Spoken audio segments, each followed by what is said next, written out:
আজ বিকালে ঘুম থেকে উঠে আমি চলে গেলাম রান্নাঘরে মাটন রান্না করতে। এখানে আমি মাটন রান্না করা স্টার্ট করে দিয়েছি, আর ওইদিকে মা চালের আটার রুটি করছে। বিকালবেলা এইসবের আয়োজনের কারণ হচ্ছে আমাদের বাড়িতে কিছু মেহমান আসছে। ওনারা এসে রাত্রে খাবে না, আসার কথা ছিল সন্ধ্যাবেলা। ওই জন্যই এখন আমরা এটা রান্না করছি। আর এত ঝড় বৃষ্টি এসে গেছিলো, তার জন্য আস্তে আস্তে অনেক রাত হয়ে গেছিলো। এখানে আমার মাটন কষাও হয়ে গেছে, আর মায়ের রুটিও হয়ে গেছিলো। আর দেখো, আমি রান্না করতে করতে হাত পুড়ে যায় যাক, কিন্তু নোংরা গ্যাসে আমি রান্না করতে পারি না। ওই জন্য আমি রান্না করতে করতে 10 বার ওইগুলো মুছে নিই। আর দেখো, এখানে আমার রান্না তখনও ঠান্ডা ছিল, কারণ গরম মশলা পড়েনি। আর এখন আমি দিয়ে দিলাম গরম মশলা, এইবার রান্নাটা আরও বেশি টেস্টি হবে। আর এখানে আমার মাংস কষানো হয়ে গেছে, আমি প্রেসার কুকারে দিয়ে দিচ্ছিলাম সিটি মারার জন্য।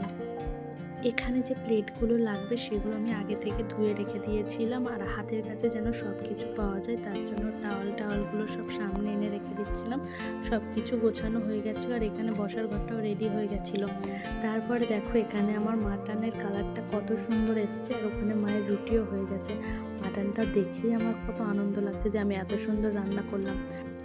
তারপরে আমি আবার একটু ফ্রেশ হয়ে এসেছিলাম, কারণ ওই ঘামওয়ালা গায়ে আমি বসে থাকতে পারি না, কোনো জামা কাপড় পরতে পারি না। তাই জন্য এসে একটুখানি বসেছিলাম, তখনও কেউ আসেনি। তারপরে এখানে এসে আমি আরেকটু স্কিন কেয়ার করে নিচ্ছিলাম, কারণ অনেক টাইম ছিল আর ঝড় উঠেছিল এই টাইমটাতে।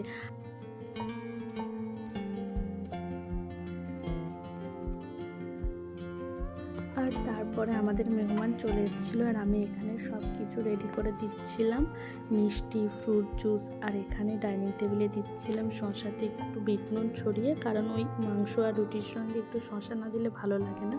তাই জন্য এখানে এটা দিয়ে দিচ্ছিলাম, আর সব কিছু রেডি করে দেওয়া হয়ে গেছিলো।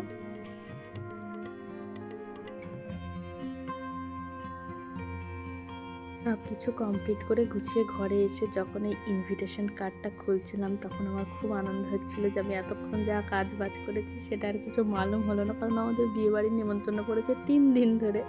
আর বলো, বিয়েবাড়ির নেমন্তন্ন করলে কত আনন্দ হয়। আর এখানে আমরা লাস্টে খাচ্ছিলাম একটু দুজন মিষ্টি। আর তোমাদের মিনি ব্লগটা কেমন লাগলো অবশ্যই জানিও, চ্যানেলটি সাবস্ক্রাইব করো।